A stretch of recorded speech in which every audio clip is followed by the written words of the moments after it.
Marketing Square. Bienvenue sur Marketing Square, le rendez-vous du gros marketing. Le gros, c'est un marketing qui sort des clous, qui se réinvente, qui se renouvelle.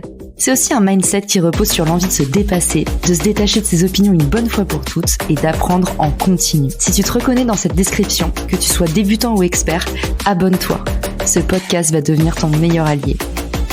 Ce podcast est rendu possible par Richmaker, la plateforme que j'ai lancée pour permettre enfin aux marques de monter des partenariats qui fonctionnent. Identifier un partenaire stratégique, faire le plein d'idées de partenariats et surtout performer ensemble et collectivement. Si cette vision vous parle, rendez-vous sur richmaker.com et bon épisode. Bonjour à tous et bienvenue dans Marketing Square. Aujourd'hui, on parle encore acquisition. Je suis avec mon invité préféré, Moni Chim, que vous avez déjà découvert dans l'épisode sur la segmentation. On avait parlé de cette première étape essentielle avant de lancer une campagne d'acquisition. Moni nous a préparé une nouvelle pépite. C'est les 10 questions indispensables à poser à ses clients. Moni, comment tu vas depuis la dernière fois ? Ça va très très bien et toi Caroline ? Ça va super. Je sais que t'es tout le temps chaud. On te voit pas, mais le sourire, ça s'entend dans les oreilles et ça fait hyper plaisir. Aujourd'hui, on a encore du pain sur la planche. Est-ce que tu trouves que tes clients dans le B2B, ils parlent assez à leurs clients ou pas ?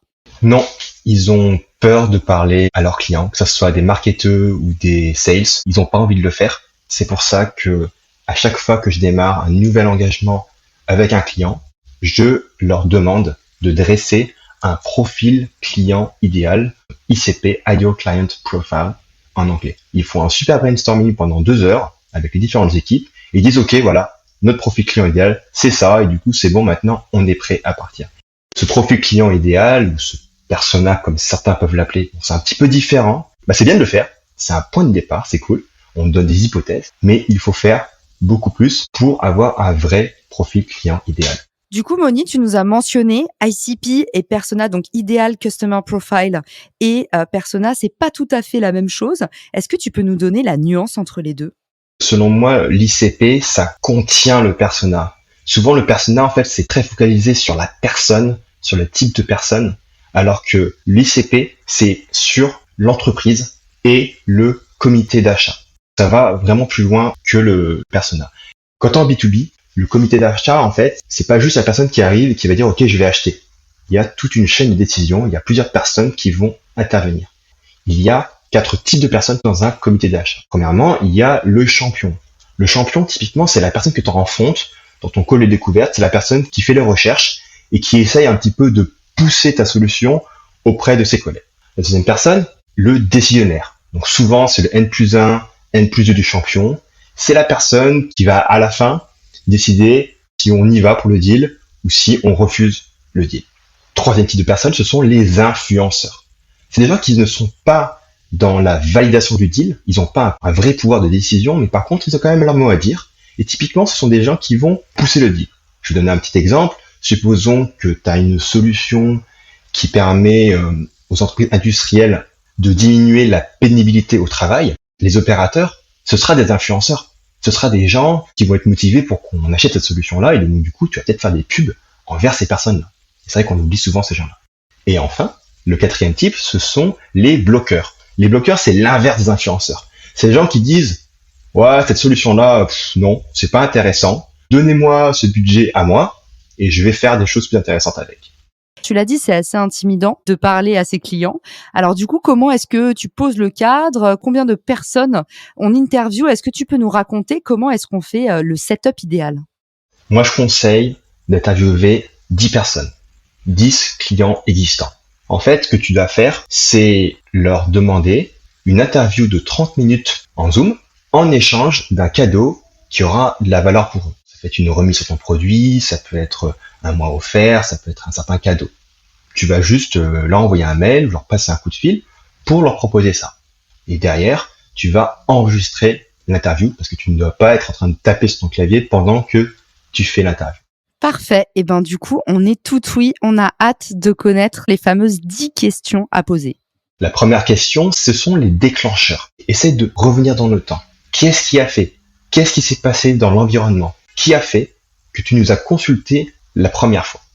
La deuxième question, c'est une question par rapport au challenge, aux problèmes ou aux inquiétudes que tu avais avant de travailler avec nous. Là, ça permet de trouver les points de douleur que la personne, elle a. Troisièmement, demandez comment ce challenge t'impactait personnellement, toi et tes collègues. En fait, si tu veux, c'est important de parler des points de douleur pour l'entreprise ciblée. Par exemple, voilà, on faisait pas assez de chiffre d'affaires, etc. Mais aussi de connaître les points de douleur psychologiques pour la personne et ses collègues en eux-mêmes. Parce que ce sont souvent des choses qui sont différentes et qu'il faut aussi adresser dans les messages marketing et de vente.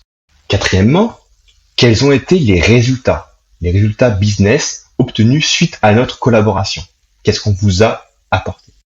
Cinquièmement, quels sont nos vrais bénéfices et nos vrais points de différenciation? Qu'est-ce qui nous différencie en vrai par rapport à nos concurrents? Vous avez acheté chez nous, vous avez bossé avec nous pendant 6 mois et vous avez vu, ah ouais, mais effectivement, avec ces gens-là, c'est pas pareil qu'avec la concurrence. Ils ont des choses spéciales. Et c'est vraiment important de connaître ces points-là. Ensuite, sixièmement, il y a tout le parcours de recherche et d'achat. Donc là, en fait, tu dois demander à ton client quelles ont été toutes les étapes par lesquelles tu es passé pour faire ta recherche, pour trouver les fournisseurs. Est-ce que tu as eu des critères pour éventuellement disqualifier des fournisseurs? Quel a été ton comité d'achat? Donc tu vas pas lui dire ça comme ça, mais tu vas lui dire est-ce que tu as consulté d'autres personnes? Est-ce qu'il y a quelqu'un qui a validé le deal? Est-ce que tu as demandé l'opinion à d'autres personnes de ta boîte? Etc. Septièmement, tu peux leur demander quels sont les concurrents qu'ils ont considérés et pourquoi ils n'ont pas choisi les concurrents, mais ils ont choisi toi. Huitième point, comment est-ce qu'on pourrait s'améliorer sur le produit, sur le service, notre communication, les livrables, les documents, etc. Ça, c'est super important. Souvent, en fait, les gens, ils sont pas entièrement satisfaits, mais ils osent pas le dire. Du coup, ils annulent. Et en fait, on comprend pas pourquoi. Donc, c'est pour ça que c'est quand même important de savoir ça. Point 9, comprendre leurs besoins en contenu.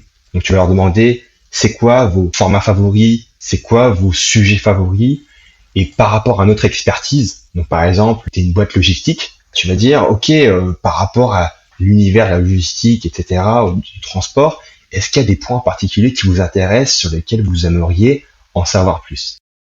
Et enfin, dernier point, c'est leur comportement en ligne et hors ligne. Quel type de contenu vous consultez en ligne? Vous êtes plus blog, vous êtes plus podcast, webinar, etc. Est-ce que vous avez des influenceurs ou des créateurs de contenu préférés? Sur quels réseaux sociaux vous allez? Est-ce que vous allez à des événements physiques, des salons, des webinars? Et enfin, est-ce que vous fréquentez des syndicats ou des organisations ou même des communautés en ligne? Et chose importante par rapport à ces questions, c'est pas juste on pose 10 questions comme ça et on enregistre. Il faut creuser. Parce que souvent, en fait, les gens, tu vas leur dire par exemple, ouais, ok, c'est quoi nos bénéfices? Et souvent, ils vont dire, ah ouais, vous êtes rapide, vous êtes efficace, c'est super de travailler avec vous. Mais en fait, ça suffit pas. Donc, il faut creuser. Donc, par exemple, tu vas pouvoir leur dire, ok, mais ça veut dire quoi efficace pour vous? Ça veut dire quoi lent pour vous? Vous nous comparez à quoi? Hyper intéressant. On récapitule pour ceux qui nous écoutent. Numéro 1, les déclencheurs. Qu'est-ce qui a fait que tu nous as consulté la première fois? 2, qu'est-ce qui t'agitait avant de travailler avec nous? Quels étaient tes challenges, tes problématiques du moment? 3, comment ce challenge t'impactait personnellement, mais aussi ceux qui t'entourent? 4e, les résultats obtenus au sein de notre collaboration. 5e, nos bénéfices et les points différenciants. 6e, qu'est-ce qui t'a mené jusqu'à nous? 7e, les concurrents que tu as considérés et que tu as peut-être failli choisir à notre place. 8e, qu'est-ce qu'on pourrait faire pour s'améliorer? Point 9, quel type de format t'es habitué à consommer? Et point numéro 10, qu'est-ce qui se passe en ligne? Qu'est-ce que tu fais quand t'es pas avec nous? Hyper intéressant ce que tu nous as partagé, Moni. J'en profite pour redire que tu nous as bien dit proposer quelque chose en échange de ce temps, le temps de votre persona, de votre ICP, pardon. Il est précieux. Quand j'ai lancé Richmaker, j'ai fait un livre blanc. Et du coup, j'ai proposé à toutes les marques qui répondaient à mon sondage d'apparaître dans le livre blanc. Et ça leur plaisait parce que ça apporte de la visibilité à leur opération. Et tout d'un coup, en fait, quand tu as cet angle presse, c'est plus intéressant. Je sais pas ce que tu en penses, Moni, ou si tu as des petites ruses à nous partager. Qu'est-ce que vous proposez en général comme cadeau? C'est quoi les gratifications type? Tout à fait, il faut vraiment penser win-win. Quand tu contactes ton client, tu veux lui dire on aurait vraiment besoin de votre aide pour améliorer notre marketing, mais mieux vous servir. Donc on aimerait vraiment vous parler sur Zoom. Et en échange de votre aide, on aimerait vous offrir un cadeau. Moi, j'offre une réduction, en fait, sur le mois prochain, tout simplement. Ok, mais en fait, tu l'as dit tout simplement. Faites dans la simplicité, essayez pas d'enfumer, essayez pas de faire le miroir aux alouettes en promettant des choses que vous pouvez pas livrer derrière. On n'oublie pas, pareil, faites attention à pas être impoli. Moi, il y a plein de fois des gens que je connais pas qui m'envoient des questionnaires satisfaction de 30 pages, qui me demandent des calls de 45 minutes. Voilà, mettez un peu d'affect, un peu d'humain, expliquez pourquoi, demandez de l'aide si vous avez besoin d'aide. Il faut demander. Ces interviews utilisateurs, je connaissais pas ce framework-là. Merci de nous l'avoir partagé, Moni, mais je le trouve hyper important. Et puis surtout, tu nous as rappelé qu'on a beau avoir intitulé cet épisode les 10 questions essentielles, c'est une vraie conversation en fait. Donc nous, on est en dynamique, on bouge tout le temps et on creuse et c'est là où se trouvent en fait les insights les plus intéressants. J'aimerais juste apporter une dernière chose. Tu fais tes 10 interviews, t'es content et tu te dis c'est bon, mon ICP, je l'ai défini ad vitam aeternam. Grosse erreur. Tu dois continuer pendant toute la durée de mon entreprise à faire des interviews de ce genre le plus souvent possible parce que les attentes clients, elles vont changer, l'environnement concurrentiel, il va changer et toi du coup, tu ne seras plus pertinent si tu ne restes pas à jour par rapport aux attentes de tes clients.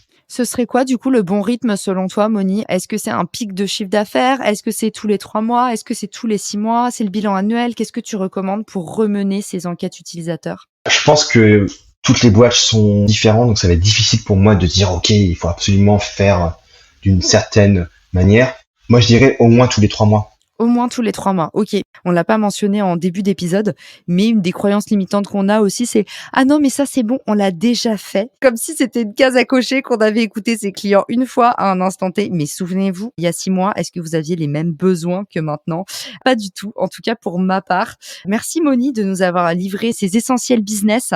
On t'avait eu dans ce brillant épisode sur la segmentation. On t'a retrouvé aujourd'hui sur la partie interview utilisateur. Vous n'êtes pas au bout de vos surprises. On vous réserve d'autres épisodes qui seront dédiés à l'acquisition parce que c'est la spécialité de notre ami Moni qui est aussi généreux que sympathique. Moni, où est-ce qu'on peut t'envoyer des remerciements pour tout ce que tu nous as partagé? Tout simplement sur LinkedIn, Moni Chim. Trop bien. Eh ben, je te dis à très vite. On fera un petit post LinkedIn qui recueillera toutes vos questions. Ce sera accessible depuis les ressources de l'épisode. On a hâte de vous retrouver et à bientôt dans le podcast. Ciao! Si cet épisode te plaît, tu peux le partager en me taguant ou lui laisser 5 étoiles sur Apple Podcast. Marketing Square.